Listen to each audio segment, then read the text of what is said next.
모세가 르우벤 자손의 지파에게 그들의 가족을 따라서 기업을 주었으니 그들의 지역은 아르논 골짜기 가에 있는 아로엘에서부터 골짜기 가운데에 있는 성읍과 메드바 곁에 있는 온 평지와 헤스본과 그 평지에 있는 모든 성읍 곧 디본과 바못 바알과 벳바알 무온과 야하스와 그데못과 메바앗과 기랴다임과 심마와 골짜기의 언덕에 있는 세렛 사할과 벳부올과 비스가 산기슭과 벳여시못과 평지 모든 성읍과 헤스본에서 다스리던 아모리 족속의 왕 시온의 온 나라라. 모세가 시온을 그 땅에 거주하는 시온의 군주들 곧 미디안의 귀족 에위와 레김과 술과 훌과 레바와 함께 죽였으며 이스라엘 자손이 그들을 살육하는 중에 부올의 아들 점술과 발람도 칼날로 죽였더라. 르우벤 자손의 서쪽 경계는 요단과 그 강가라. 이상은 르우벤 자손의 기업으로 그 가족대로 받은 성읍들과 주변 마을들이니라. 모세가 갓 지파 곧 갓 자손에게도 그들의 가족을 따라서 기업을 주었으니 그들의 지역은 야셀과 길르앗 모든 성읍과 암몬 자손의 땅 절반 곧 라빠 앞에 아로엘까지와 헤스본에서 라맛 미스베와 부도님까지와 마하나임에서 드빌 지역까지와 골짜기에 있는 벳하람과 벳니무라와 숲곳과 사본 곧 헤스본 왕 시온의 나라의 남은 땅 요단과 그 강가에서부터 요단 동쪽 긴네렛 바다의 끝까지라. 이는 갓 자손의 기업으로 그들의 가족대로 받은 성읍들과 주변 마을들이니라. 모세가 므낫세 반지파에게 기업을 주었을 때 므낫세 자손의 반지파에게 그들의 가족대로 주었으니 그 지역은 마하나임에서부터 온 바산 곧 바산 왕 옥의 온 나라와 바산에 있는 야일의 모든 고을 60성읍과 길르앗 절반과 바산 왕 옥의 나라 성읍 아스다롯과 에드레이라. 이는 므낫세의 아들 마길의 자손에게 돌린 것이니 곧 마길 자손의 절반이 그들의 가족대로 받으니라. 요단 동쪽 여리고 맞은편 모압 평지에서 모세가 분배한 기업이 이러하여도 오직 레위 지파에게는 모세가 기업을 주지 아니하였으니 이는 그들에게 말씀하신 것과 같이 이스라엘의 하나님 여호와께서 그들의 기업이 되심이었더라.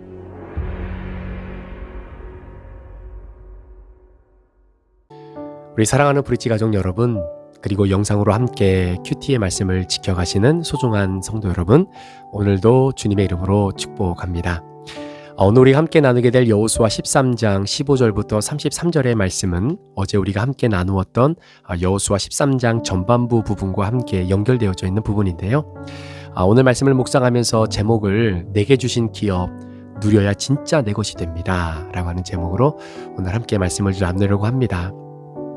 여러분들에게 있어서 기업이라고 하면 여러분은 어떤 이미지가 떠오르십니까? 여러분들은 어떤 기업을 좀 가지고 계세요? 아마 제가 드린 이 질문에 어떤 분들은 물질을 생각하실 수도 있고요. 아니면 내가 운영하고 있는 회사를 생각할 수도 있을 것이고요.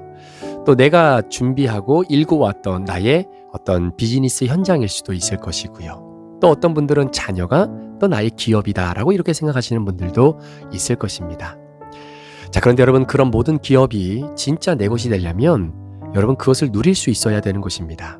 자, 그 부분을 오늘 여러분들과 한번 생각을 해보려고 하는데, 자, 여호수아 13장을 우리가 읽고 있다 보면 하나님이 이스라엘 각 지파에게 기업을 분배하시는 장면이 차분히 펼쳐지게 되는 것을 보게 됩니다.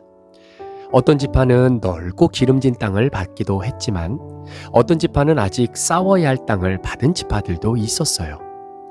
심지어 레위 지파는 어제도 말씀드렸지만 땅이라고 하는 눈에 보이지 않는 그런 기업조차도 레위 지파는 얻지 못했습니다. 물론 대신에 하나님께서 나는 그들의 기업이 될 것이다 이렇게 말씀은 해주시기는 하셨지만 말입니다. 저는 그 대목에서 좀 생각을 해보게 되었는데요. 여러분, 기업이라고 하는 것, 처음에 제가 여러분께 질문을 드렸을 때 여러분들은 기업을 하면 이런 좋은 것, 긍정적인 것, 이런 것들을 아마 생각하셨을 겁니다. 그런데 저는 개인적으로 오늘 말씀을 묵상하면서 기업이라고 하는 것이 꼭 좋은 것만은 아닌 것이다 라는 생각이 들었습니다. 왜냐하면 하나님께서 저와 여러분들에게 맡기신 삶의 목 전체가 사실은 기업이거든요. 그런데 우리는 기업이라고 하는 이 이미지를 떠오를 때 내게 주신 삶 전체에서 굉장히 드러낼 수 있는 것, 성공했던 것들, 남들에게 자랑할 수 있는 것들, 이런 긍정적인 요소를 내포하고 있는 것들을 기업이다라고 생각할 때가 있다라는 겁니다. 사실 하나님이 내게 맡기신 삶 전체가 기업이다라고 하는 생각을 떠올리는 순간 제 마음속에 오래 묻어두고 있었던 질문 하나가 있었습니다. 그것이 뭐냐면 도대체 나의 기업은 무엇일까? 나의 기업은? 여러분의 기업은 무엇입니까? 처음에는 선뜻 대답하기가 좀 어렵지요. 왜냐하면 내게 자랑할 만한 성공이 있는 것도 아니고요. 뛰어난 재능 하나가 특별히 돋보이는 것도 아니고요. 그때 마음 한켠에서 잊고 있던 사실 하나가 조심스럽게 고개를 들게 되었습니다. 그것이 뭐냐면 성공만이 기업이 아니라 실수도 기업이고 실패도 나의 기업이고 약점도 나의 기업이다라고 하는 굉장히 단순한 진리였어요. 가만히 생각해 보니까 저도 참 많은 실수를 했습니다. 어떤 실수는 시간이 꽤 지나도 여전히 따끔거리는 그러한 시간이 오기도 하고요. 또 그런 실수는 가급적 깊이 묻어두고 싶지 않습니까? 그런데 언젠가 나도 모르게 그러한 마음속 깊이 묻어두었던 바로 그런 실수가 나도 모르게 듬뿍듬뿍 생각날 때도 있습니다. 어느 목사님이 설교 중에 자신의 대학 시절 이야기를 하시더라고요. 어린 시절 신앙 안에서 자라는 나름대로의 모범생이었던 그 목사님께서 처음으로 대학에 들어갔으니 얼마나 자유를 만끽하고 이 방탕한 시간을 보낼 요소들이 너무나 많지 않습니까? 그래서 모두가 알던 그 바른 청년, 교회 오빠, 이런 이미지와는 너무나 달라진 그런 상황들을 이제 겪게 되는 거죠. 자, 그래서 그러한 모습들을 성도들에게 나누는 것이 굉장히 성도들에게는 당황스럽지 않을까 이런 생각도 하고 걱정도 했는데 용기를 내서 자신의 그런 과거의 연약한 부분들을 함께 나누었던 그 이야기를 들은 적이 있습니다. 그런데 설교가 끝나고 난 뒤에 어느 한 청년이 그 목사님에게 찾아와서 이렇게 얘기를 했다는 거예요. 목사님, 오늘 목사님의 설교를 듣고 가만히 생각해 보니까 나만 하나님 앞에서 실패한 사람인 줄을 알았는데 목사님도 그렇게 넘어졌던 적, 그럼에도 불구하고 목사님이 다시 시작할 수 있었던 그 시간들을 통해 저 역시 다시 시작할 수 있을 것 같습니다 라고 고백을 했다라는 거예요. 제가 그 이야기를 듣고 한 가지 깨달은 것이 있었습니다. 저도 그렇고 여러분도 있고 모두가 다 숨기고 싶은 실수가 오히려 누군가를 살릴 수 있는 기업이 된다라고 하는 사실을 사실 저는 다시 한번 깨닫게 되었습니다. 내 실수 역시 누군가에게는 나만 그런 게 아니구나. 내가 볼 때는 목사님은 좀 범접한 사람이고 그리고 이렇게 좀 쉽게 다가갈 수 없는 그런 사람일 거라고 생각을 했던 그 목회자의 이미지. 그런데 목사님의 이야기를 들어보니까 목사님도 실수하고 넘어지고 목사님도 죄 가운데 이렇게 저렇게 넘어질 때도 있구나 라고 하는 이야기를 듣는 순간 나만 그런 게 아니구나. 나만 이렇게 죄 가운데 허덕이며 힘들게 살아가는 내가 그렇게 못난 인간이 아니구나 라고 하는 안도감을 주는 저의 기업이 있다라는 것을 좀 발견하게 되는 거죠. 여러분, 실패도 마찬가지입니다. 여러분, 성공만이 여러분의 기업이 되지는 않아요. 여러분의 자녀의 성공이 여러분의 기업이 될 수도 있지만 여러분 자녀의 실패 이야기가 누군가에게 또 다른 희망과 소망을 줘서 함께 일어나 미래를 향해 나아갈 수 있는 길을 열어주는 기업이 될 수도 있다는 겁니다. 나는 실패를 오랫동안 내 인생의 오점처럼 여기며 피하고 싶었던 마음 누구나 다 있죠. 맞습니다. 저도 그렇고 아마 여러분들도 그렇고 우리 인생의 실패를 누가 기업으로 삼고자 하겠습니까? 사랑하는 성도 여러분, 내 실패도 어쩌면 누군가에게 희망의 실마리가 될 수 있지 않을까요? 그 자리에서도 하나님은 나를 버리지 않으셨다라고 하는 그 고백 자체가 누군가를 일으키는 기업이 될 수 있다라는 것입니다. 또 그렇게 따지고 보니까 사람은 다 강점만 갖고 있는 것이 아니라 약점도 있지 않습니까? 그러니까 약점도 기업이 될 수 있다라는 거예요. 여러분, 약점은 말할 것도 없이 감추고 싶은 부분입니다. 그러나 약점 또한 하나님이 사용하신다라는 사실은 너무나 우리가 자주 반복되고 또 확인하는 그러한 요소 아닌가요? 제가 아는 한 자매가 어린 시절 상처 때문에 나는 늘 부족한 사람 이런 컨셉을 가지고 살아가고 있었던 그런 자매가 있었습니다. 그러다 보니까 당연히 말수도 적고 또 사람을 잘 피하던 그 자매가 늘 스스로 자존감이 무너져 있고 약함을 느끼며 살았던 자매예요. 자, 그런데 어느 날 교회에 새로운 청년이 찾아왔어요. 그리고 또한 사람들과 함께 어울리는 것이 어려워서 그냥 구석에 조용히 앉아 있었던 청년이 있었습니다. 근데 그 자매는 그 청년을 보면서 이상한 용기를 얻게 되는 거죠. 저 사람의 마음은 내가 너무나 잘 아는데, 왜냐하면 내가 그런 상황을 겪어봤고 내가 그렇게 의기소침하고 자존감이 무너진 그러한 구석에서 내가 인생을 살아왔던 때가 있었기 때문이 아니겠습니까? 그래서 조심스럽게 다가가서 말을 건네기 시작하죠. 저도 사람들 틈이 어려워요. 그런데 여기선 천천히 해도 괜찮아요.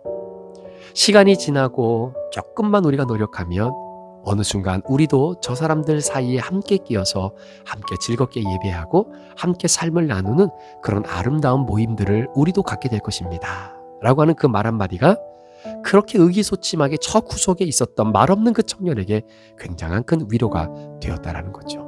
나중에 그 청년이 고백합니다. 그 자매님이 없었으면 저는 아마 2번 다시 교회에 오지 않았을 겁니다.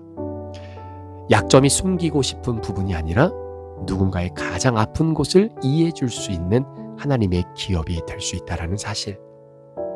오늘 우리가 함께 나눴던 이 본문 말씀에 루벤 자손, 그 다음에 갓 지파, 그리고 므낫세 반 지파, 이 세 지파들에게 하나님의 기업을 허락해 주셨고 이 기업을 받은 이들이 그 안에서 최선을 다해 살아갑니다.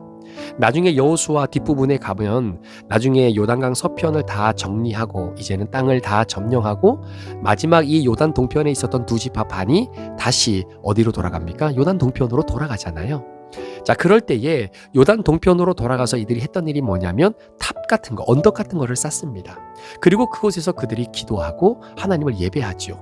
자, 그런데 요단 서편에 있었던 사람들이 이 예배드렸던 제단을 보면서 한 가지 오해를 하게 되는 게 뭐냐면 너희들이 여기다 이렇게 제단을 쌓아놓고 너희들만 하나님을 섬기고 우리와 연결된 고리, 우리와 함께하는 이 연결성을 완전히 끊으려고 하는 것이 아니냐라고 오해를 하게 될 때, 자, 그때에 이 요단 동편에 있었던 이 2지파 반이 뭐라고 이야기하냐면 그것이 아니라 이 제단에서 우리가 하나님을 예배하는 것으로 인하여 우리가 하나님이 허락하신 요단 서편의 땅을 찾지 못하는, 그 땅을 우리의 기업으로 받지 못한 아쉬움이 있지만 그럼에도 불구하고 요단 동편에 우리에게 삶의 터전을 주신 하나님을 기억할 수 있는 바로 우리의 마음을 고백하기 위해 우리가 이 언덕, 이 제단을 만드는 것이다 라고 이야기하는 거죠. 자, 그러니까 요단 동편에 있었던 2지파 반은요 여전히 마음속에 불편함이 있는 겁니다.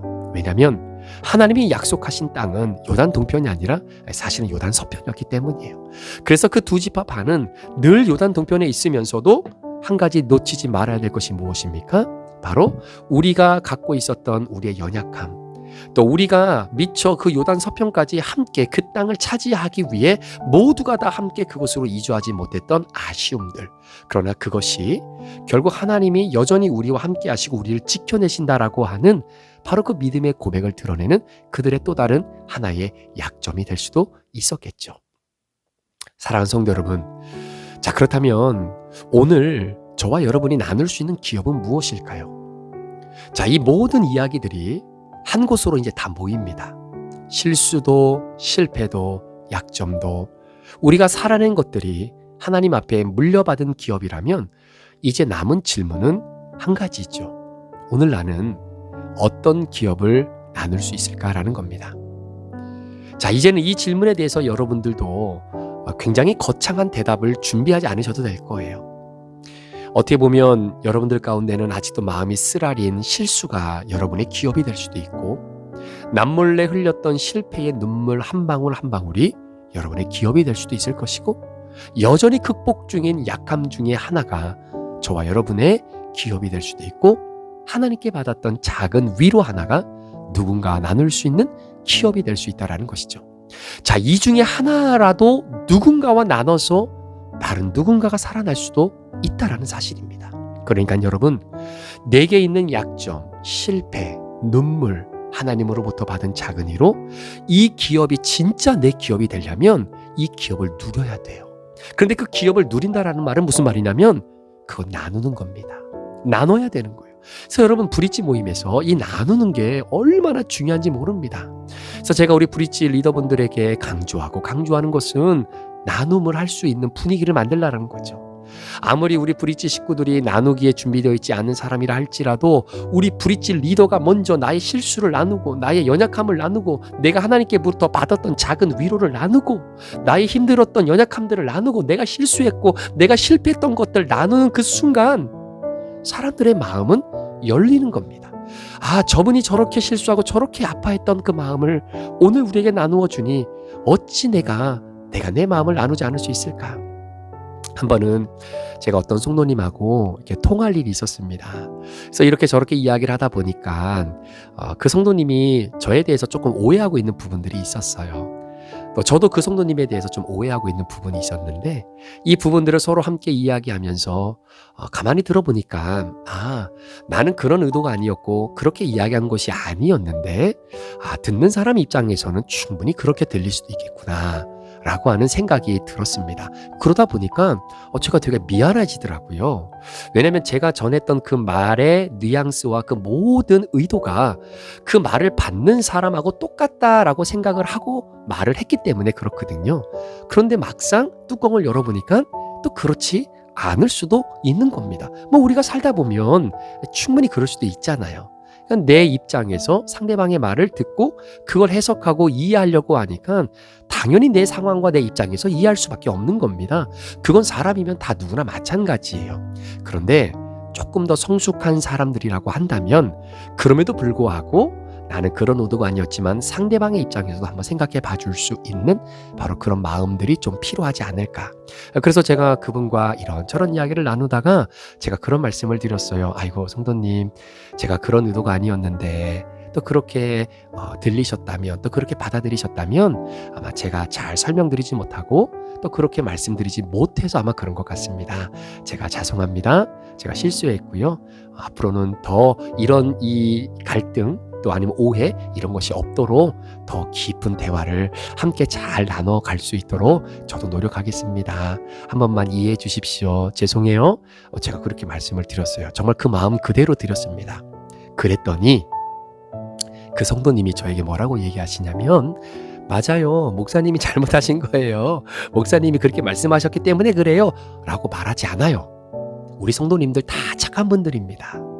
그분이 뭐라고 얘기하시냐면 갑자기 그러시는 거예요. 아이고 목사님이 잘못한 게 아니에요. 목사님이 그렇게 말했는데 내가 성격이 꼬여서 그래요. 내가 자존심이 많아서 그래요. 내가 욕심이 많아서 그래요. 목사님 다 제가 부족해서 그런 거니까 괜찮습니다. 그러면서 오히려 그분이 자신의 마음을 열고 오히려 저한테 더 미안하다라고 말씀을 해주시는 거예요. 얼마나 행복하고 얼마나 아름다운 시간을 보냈는지 모릅니다. 사랑하는 여러분, 그게 저의 기업이었어요. 저게 그의 기업이었어요. 어떻게 제가 목사이긴 하지만 다 잘할 수 있겠습니까? 모든 성도들에게 똑같은 마음으로 전한다고 하지만 성도가 100명이 넘는데 받아들이는 사람의 입장에 따라 다 다를 수밖에 없는 거잖아요. 그렇기 때문에 반드시 다 제가 원하고 또 제가 말하고자 하는 의도대로 다 받아주십사라고 하는 것은 좀 억지일 수도 있고요. 그건 어떻게 보면 욕심일 수도 있다라는 생각이 좀 들었습니다. 왜냐하면 받는 사람들의 그때의 상황 또 그때의 감정에 따라 다 다르거든요. 어떨 때는 목사님이 이렇게 말씀하신 게 이거였구나 충분히 한번 고개 끄덕이고 넘길 수 있는 문제도 아니 어떻게 목사님이 나한테 이렇게까지 얘기하지? 라고 마음에 응어리가 생기는 부분도 분명히 생길 수 있거든요. 그것이 우리가 함께 나눌 수 있는 기업이 된다면 그 기업을 통해서 다시 마음을 열고 서로가 더 하나가 되어질 수 있는 기회를 함께 찾아간다면 여러분 그것이 바로 나눔을 통해서 이루어지는 것 아니겠습니까? 레위 지파가 땅이 없는 대신에 하나님을 기업으로 받았던 것처럼 우리 각자도 겉으로 드러나는 성취만이 우리의 기업이 아니라 하나님께서 만져주시는 삶의 모든 부분을 기업으로 들고 살아가면 되는 것입니다. 오늘 나는 그 기업을 조심스레 꺼내어 누군가에게 건네고 싶다. 어쩌면요. 아주 짧은 말 한마디일지라도 상처난 시간에 대한 작은 고백일지도 모르겠습니다. 하지만 하나님은 그런 나눔을 통해 누군가에게 생명을 일으키시는 분이에요. 저는 그 하나님을 믿고 그 하나님의 역사를 봅니다. 그래서 이런 나눔이 정말로 나의 기업을 반드시 창피할 때도 있고 부족하지만 그것이 다시 누군가를 살릴 수 있는 재료로 사용되어지는 것을 경험하는 브릿지는요, 반드시 그 안에 회복이 있고 성장이 있다라는 거예요. 저는 그걸 믿어요. 그래서 우리 브릿지 리더분들, 또 우리 브릿지 모든 속해 있는 성도님들, 나눔을 절대로 포기하지 않으시고, 그래서 제가 그랬잖아요. 우리 브릿지 리더분들 교육할 때 아무리 바쁘고 힘들어도 한 달에 한 번은 반드시 모이셔야 됩니다. 만약에 사람이 없으면 부부끼리라도 브릿지 모임은 반드시 하셔야 됩니다라고 제가 입에 침이 마르도록 우리 브릿지 리더 교육할 때 말씀을 드렸잖아요. 지금까지 우리 성도들이 잘 해와 주셔서 너무나 감사합니다. 나눠야 돼요. 나눔이 없으면 여러분 그 모임 자체가 힘을 잃어버리는 겁니다. 근데 그 나눔 자체가 그냥 세상 이야기, 불평, 원망을 나누다는 이야기가 아니라 내게 주어진 기업의 부족한 부분. 그래서 그 실패, 그리고 실수, 연약함, 나약함, 이런 나의 인생의 한 부분의 기업이 누군가를 살릴 수 있는 바로 그러한 기적의 재료가 되는 나눔을 말하는 것입니다.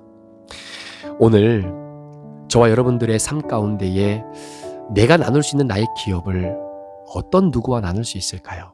그리고 하나님이 그 나눔 속에서 누군가의 마음을 조용히 일으켜 주시고 세워 주실 것이다 라고 하는 것을 여러분들이 믿으신다면 가정에서 자녀들과 부부간에 그리고 우리 브릿지 안에서 함께 나눌 수 있고, 그래서 우리에게 주신 그 기업을 진짜 내가 나눔으로 누릴 때에 그 기업이 진짜 내 기업이 되는 그 은혜를 저와 여러분의 삶 가운데 아름답게 경험하게 되는 그런 복된 하루가 있기를 우리 구주 예수 그리스도의 이름으로 간절히 축원합니다. 기도하시겠습니다. 존귀하신 하나님 아버지, 감사합니다. 주님께서 우리에게 허락하신 우리의 삶 전체가 우리에게 주신 기업입니다. 그런데 우리는 그 전체의 삶 속에 좋은 것, 나누고 싶은 것, 그리고 나를 드러내고 싶은 것, 내가 잘하고 있다는 것, 내가 실수하지 않았다라는 것, 남들에게 더 좋은 나의 모습을 보이기 위한 기업만 나누려고 하는 모습은 혹시 있지는 않았는지, 오늘 말씀을 통해서 르우벤 그리고 갓, 므낫세 반지파도 늘 마음속 한구석에는 미안한 마음이 있었던 지파들 아닙니다. 그들이 함께 주신 기업을 나누고 그 안에서 누군가를 살려낼 수 있는 그러한 하나님의 도구로 사용되어질 수 있다면 우리에게 주신 삶 전체의 기업을 함께 나눌 수 있는 아름다운 브릿지 모임도 이어지도록 축복해 주시옵소서. 오늘 하루의 삶 가운데 나는 어떤 기업을 나누어야 될지, 누구와 이 기업을 나누어야 될지 함께 고민하며 살아가는 우리 귀한 성도님들 될 수 있도록 인도해 주시길 원하며 예수 그리스도의 존귀하신 이름으로 축복하며 기도합니다. 아멘.